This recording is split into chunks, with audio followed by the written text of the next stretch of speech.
frozen shoulder, mabega nayasikia kama yanapanda hivi. Hii ni moja ya dalili ambayo inawapata sana watu kwenye menopause au pia kwenye hormone imbalance.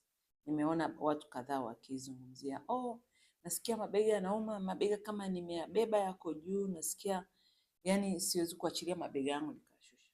Guys, nimekaa na frozen shoulder miaka 5.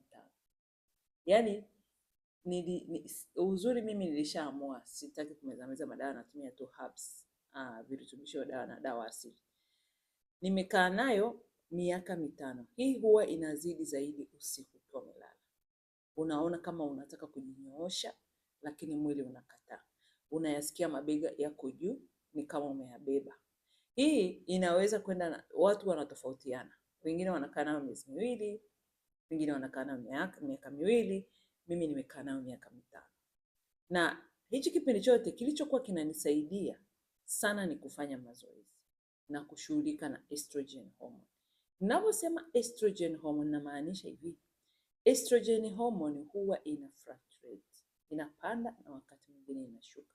Ikiwa juu, hizi symptoms za maumivu na mabega kuwa juu na confusion na kukosa focus zinakuwa nyingi. Na pia estrogen ikiwa chini, mara nyingi sana unajisikia akili yako ni kama una brain fog, mwili unakuwa unauma, magoti yanauma, inflammation. Sasa watu wanatofautiana. Wakati mwingine kuna mwingine ikiwa juu ndio ana hizi symptoms za maumivu. Sasa lazima ujitambue. Ndio maana lazima uone na mtaalamu wa afya. Huwezi kujiamulia. Ukijiamulia mambo, shauri yako. Mambo yatakuwa mengi. Nachotaka kusema ni kwamba kuwa aware. Menopause inawapata watu kitofauti. Unajua kuna mtu nakutana naye, nikamwambia wewe menopause ndio inakusumbua. Mimi nimekuwa hivi miaka mingi. Yes. Ukianza kile kipindi unaingia miaka 35 unaanza kusema nina hormone imbalance. Actually tatizo hapo ni kubwa kuliko unavyofikiria. Hormone imbalance ni jambo ambalo tunalishughulikia kawaida, lakini tulipaswa kulishughulikia very serious. Kwa sababu mwisho wa siku hormones ndio zinaamua uzee wako uweje.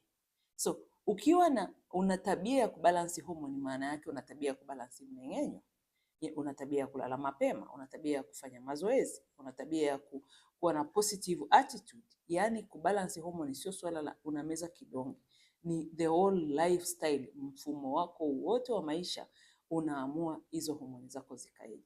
So menopause, andropause, perimenopause, postmenopause ni uelewa. By the way, wale walioko postmenopause ambao walishafunga period, chunga mifupa yako, afya ya moyo, kisukari na pressure. Haya ni maeneo yanaweza kuwa affected sana. Mungu awabariki. Muwe na Jumapili njema.